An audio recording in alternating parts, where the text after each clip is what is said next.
On this episode of Consumed, we're going to be talking to a consumer. Hopefully you take away a lot of tips and best practices from what you hear from this consumer about what worked and what didn't for them. This is Consumed, the podcast for real estate agents who are tired of hearing the same old industry stuff and want to experience something completely different. When you were thinking of buying a home, what was the first thing you did? Like, did you go look in different places? Did you talk to anybody about it? What was the first thing you sort of did? Well, I kind of window shopped houses on Zillow, just looking for stuff, looking for something close in the neighborhoods I want to live in.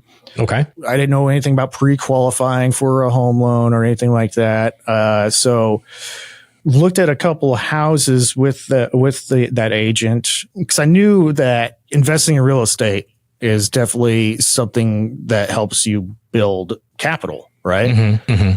And so I understood that at least. But I didn't know how to get into real estate. So it's just like I just so happen to know a guy who's a real estate agent, you know. Mm-hmm. So that's where I guess I started off where people would normally start off, is just window shopping on Zillow and in neighborhoods I liked, neighborhoods I knew. So what would you say then was when you were looking at properties online? Like, well, first of all, why did you go to Zillow versus anything else? Well, because when I looked up homes for sale, Zillow was at the top. Okay, that's got it. So it's like wasn't a lot of choices, and I'm just like, yeah, I could go to Berkshire, go to Berkshire Hathaway homes.com and stuff like that. It just I just went on Zillow because I was first on the list of web searchers. So did you work with a real estate agent? I did. Okay. And let's start with the first things first. Where did you find your real estate agent? Just so happened to know a friend of mine that I used to work with went into real estate as a side hustle. Okay. So you entrusted the largest financial transaction of your life with the single largest asset that you own to a friend of yours who does it as a side hustle. Am I clamping on that correctly? Yep, you are. Okay. And is this person still actively in the real estate business? As of this year, no, they didn't renew their license. By the way, and I just want to be clear, I haven't pre-screened any of these questions that I'm asking Myerton right now. And that's the beauty of the Consume podcast is we're getting live, unfiltered information, just trying to like digest it a little bit and pick it apart. Okay. So you bought it with this individual, and let's start with this first then. Were they helpful? Yeah. I mean, whenever I had questions, it's really kind of hard to answer that because I've never done that before. And, and so the way I understood it is just like, Hey, I just want to know the process because I understand law a little bit about, like this step equals that step. We can do this during this step. So the process was explained, but the one thing I didn't quite understand was like, all right, because I remember distinctly asking him, I was like, when do I pay you? And he's just like, that's worked into the thing, and we actually split it with the selling agent. I'm like, I don't understand that process. And explain that to me. He's just like, well, that's kind of like how it's always been. And I'm like, okay. Something that I found very interesting is, when I was thinking about working with a real estate agent, I thought that they were going to be completely on top of what is out there. And the second it's available, I should be aware of that. But on the negative side, I felt like I was finding out what was available and then bringing it to them. Interesting. And do you think that's because you're, as a consumer, more savvy and just seeing what's out there, it's more interesting, more easily accessible to you? Or do you think it was them as the agent, they just didn't care and weren't on top of things? On the negative side, I have to go towards not on top of things in that specific situation. Because it's like, why am I every day, couple times a day on, not just relying on MLS. There's a million other listing services and other platforms that are, you got to keep your hand, your finger on the pulse. And, I know that Zillow doesn't necessarily have the best information, or realtor.com or Redfin or whatever, insert whichever platform, but it doesn't matter. Like, I know MLS is the system of truth, but you still need to be aware of what else is going on out there. And would you say that you're probably a little more savvy than the average bear out there? Because even you using the term MLS tells me that you're already probably, slightly more knowledgeable, or do you think that you're on par with everybody else? I don't know. I guess I would think that I would be on par, in my vacuum. But I guess I thought that I would be on par, because I figured that a lot of people are very savvy on the internet these days, especially people around my age. Maybe when you get older, that's kind of an apples and oranges comparison. But people my age, I feel like are very savvy in terms of being able to get on Zillow, Redfin, Realtor, what have you. Is there anything that you would say when it comes to those portals? We'll call them the portals, right?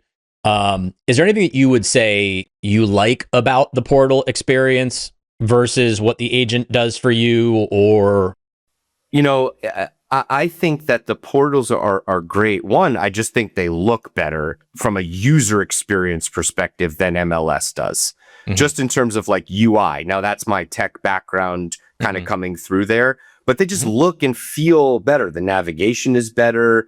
The information to the point of like the font is just even more like visually appealing, So I think it's very easy for me to be able to engage on those. Whereas MLS is like, like a DMV for the real estate business. What do you feel needs to change in the world of real estate then? It doesn't have to be just commissions, but like, what would you like to see done differently? What would you like to see look or feel different? What would make you feel more or in control or supported when it comes to the world of real estate? Yeah. I mean, it's a really good question. And again, I'm gonna make some people probably roll their eyes with this right now, but I'm thinking to myself, why can't I sell my own home? Like, why can't I do that? Right. And it's this MLS kind of monopoly for loss of a better word, or, like, why can't I market my house? Why can't I set up an open house, FYI? But that's a selfish comment. I know the value of real estate agents. There's no question in my mind that the good ones are worth every penny that they're going to be getting paid.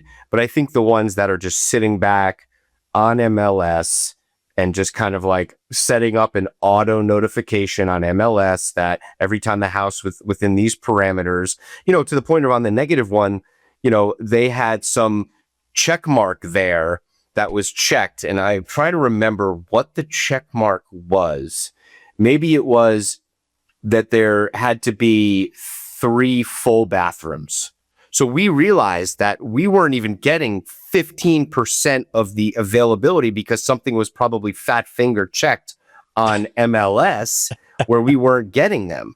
So I don't know if that's necessarily answering your question in terms of what can change, but that's an experience. I do have one experience that I would like to share with you if you didn't have anything else. 100%. This idea of pricing a house in order to, with the confidence and thought of this is going to go over ask. So this is something that I've been kind of seeing, right? Like every offer is, well, what is the average over ask price that this house is going to go for? And I'm curious the thoughts on that, because clearly it's working, right? Like I got the first offer we got was over ask. Every offer we got was over ask, right? So I'm curious of the mindset there. Is it just, hey, this is a price to get you in the door and that sort of strategy? That's what it seems like to me. Well, it's a great question. So, again, there's a lot of factors that come into that. One of which is going to be how much supply, how much inventory is on the market versus demand. Obviously, if there is a decent amount of supply right? And there's a low amount of demand. That's not a great strategy. Of course. If you're smart and you might be around that middle level, sure, where you can probably push that a little bit. If there's a really big demand and there's not a lot of inventory, a la COVID, if you remember, that's what made home prices absolutely skyrocket. Yep. Then you can start to push that. I mean, in COVID, Mike, there were people that were making 5, 10, 15% over asking price offers, waiving all inspections. They had never seen the house. They'd never set foot in the house. They just bought a house, right? Yeah. Yep. So, the short answer is it really is a little bit varied based on supply and demand economics. The second component to it is I talk to a lot of my consumers when they're, and I meet with a lot of consumers. I run a service where consumers can reach out to me. I will do an hour for free with them to talk about what they want to do. I couldn't sell their house. They could be in Colorado, doesn't matter. I just like talking to people, helping them kind of get prepared, understanding what to talk to an agent about. And a lot of times this model or idea comes up. The first question I have is, what is your motivation? Because when you understand someone's motivation, the second question becomes, what is your tolerance, right? What's the tolerance level for how long you're going to be on the market? Because when I understand those two things, it helps me craft that plan a little bit better for and with you, right? If your motivation is, I got a new job, I'm going to be relocated, well, we've got some urgency behind this that we need to push. If you're like, well, we thought we might put it on now, but there's no big rush because we're waiting for Cindy to graduate from high school by the end of the year and blah, blah, blah, blah. That's a different story. I started talking with some family and friends who have had experience in real estate, who were asking some really good probing questions just around commission rates and like, did you talk about this? And, was this something that has been a part of the conversation? And what are you thinking about that? And I was like, oh, I really haven't asked any of these questions, and was realizing that I think both that agent and I were like leaning into the fact that we had a pre-existing relationship, but within the context of that, I was feeling like, am I getting taken advantage of? And full disclosure, when I bought my house, I was married. So that was, there was this sense of like, is this different now because I'm not married and I am now single and trying to figure out, what's happening here. And so I started just asking around a little bit to friends that in San Antonio who had recently sold their homes. And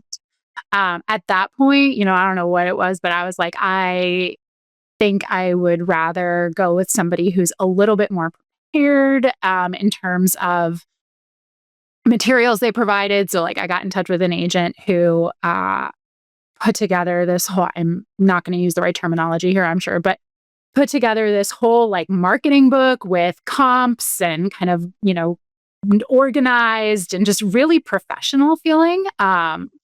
And that impressed me. And so I was like, okay, I think I'm going to shift this. And I knew that the friend who had connected me to that agent a really positive and quick experience selling her home not too long before I was putting mine on the market. So that was helpful too. Yeah. So, I mean, ultimately networking and like word of mouth and trusted friends, but certainly wasn't like the very first person that I went with. If you don't mind me asking, because I think this is important to people that are listening, you mentioned that the first agent, the agent that sold you your home the first time, was the first call that you made because you'd had some interactions with them. And this was 12 years is a long time, right?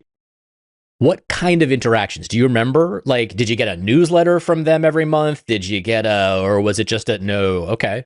No, it was like, I don't even know originally what, I know the more recent interactions I had with him. Yeah. Were because I had a friend who was looking to buy, and I was like, well, the only person I know is the person who sold me my house, so I put him in touch with her. But I feel like over the years, there was just kind of this like and we're not talking frequent communication. We're talking like literally every couple years. Like, but I'm also the person who like still has the number of the arborist that helped me one time remove a tree in my backyard in my phone. So I do not have, I'm not very shy when it comes to cold calling people if necessary. So I was just like, all right, that's who I'll reach out to. Okay, so this guy sells you a house over the course of 12 years, has almost no interaction with you whatsoever. Minimal, yeah. Minimal, right? And you think of him to refer him to somebody else. I'm assuming because the general experience was positive when you went through it the first time. Okay. Yeah. And so you refer this person to somebody else. Did they end up using him? Do you know? No, they didn't end up purchasing. So they didn't end up purchasing. Okay. But you've given this person a referral. So obviously that should make you more important. And then you reach out in the idea of selling your own home now after you've recently given this person a referral. Yeah. And their response was just sort of to kind of wing it and go through the motions. Yeah. Okay. I mean, very personable. Very sure. And I think that's probably one, it's part of the culture in South Texas is like a very relational culture, right? So there's a lot, it's funny because San Antonio is the 7th largest city in the nation, but feels like a small town. I mean, everybody kind of knows everybody. So I think there's a lot of that, but there was a much larger emphasis on like, tell me how life's going. What have you been up to? As opposed to, okay, let's talk about what you really need and want out of this sale. Okay. So then just to transition it a little bit, we get into the next person. Now, this next person came from a referral from somebody else who had a good experience, a friend of yours. Okay. But this person shows up with, let's just call it what it is, a plan, and was very clear in the plan and explained, understanding what your house pricing was, explained what the what type of marketing was going to be involved in it, had a presentation for you, and they reviewed this process with you. Correct. Okay, because on Consumed, we talk a lot about the idea that something that agents don't recognize is that the word that I hear most often from consumers when I talk to them and what they're looking for in an agent is the word partnership. It's not like expert in my area or, it's really, they're looking for someone to act as a partner with them. And a partnership involves explanation of what's involved, right? Like, what can you expect? So I find it super interesting because, again, you will see me smile gleefully for those of you that can't see my face as Claire is talking, as anytime we talk to a consumer, because I'm sort of like, and here we go. It's like, so house gets on. What about commission? Did anybody talk to you about commission or compensation or how they get paid, or how did all that come to play? Yeah. So with the first person, no. I mean, they did in the sense that they were like, this is the set rate. Okay. There's no negotiation. Do you remember what it was? 6%. They said 6%. Is what I would have. And then that agent was going to work out how to divvy that up between himself and the other agent. Okay. Got so I had no control over that, right? Okay. It was like, I'm paying 6%, period. And to be clear, this was recent, meaning this was within the past year. I mean, my house sold within the past year. Okay. Yeah. I'm saying that because agents listening to this right now and consumers, for any of them that know, are going to go, wait a second, that's after the NAR lawsuit settlement. So, okay, continue. Yeah. So, which was part of some of the conversations and feedback I was getting from family and friends were like, think about this, and when I spoke with the agent I ended up going with, that agent explained like, look, I have 2 options for you. Either we can go with the 6%, which is normal for our area, and it'll get split 3 and 3. And she was telling me up front, it would be an even split. So not like she would have the control over that, but it would be 3-3 split. Yep. And she said, or you can choose not to list a commission for the buyer's agent. And you'll have a little bit more control. And we kind of talked through like pros and cons to that, especially in terms of, well, if you don't list what the commission is for the other agent, they might be less likely to want to show it to their client. Ultimately, and keep in mind, like in my practice law life, I did a lot of settlement negotiations. So there was a large part of me that was like, no, I want control over this. Yeah. Like, I want to be able to make a determination, and it's funny when you talk about partnership, like, yes, I appreciate that idea of partnership, but also I am somebody who in my life has been paid for my expertise. And I also want somebody that I can pay for their expertise, right? Like, Yep. I know, okay, you have something that you're bringing to the table that I don't have, and I'm Right. trusting you with that. Yep. So I'm looking for a partner in the sense of you're listening and hearing me, but also I want you to give me advice. I want you to be able to tell me what you think is best here, you know? So I hope you took away some fantastic stuff from today's conversation. We're going to keep having many more of these conversations with consumers, and we want to cover a lot of different socioeconomic demographics so that you can hear all different types of things from different people. But it's an amazing thing to talk to consumers and find out, because it's how we improve our business to meet people where they're at.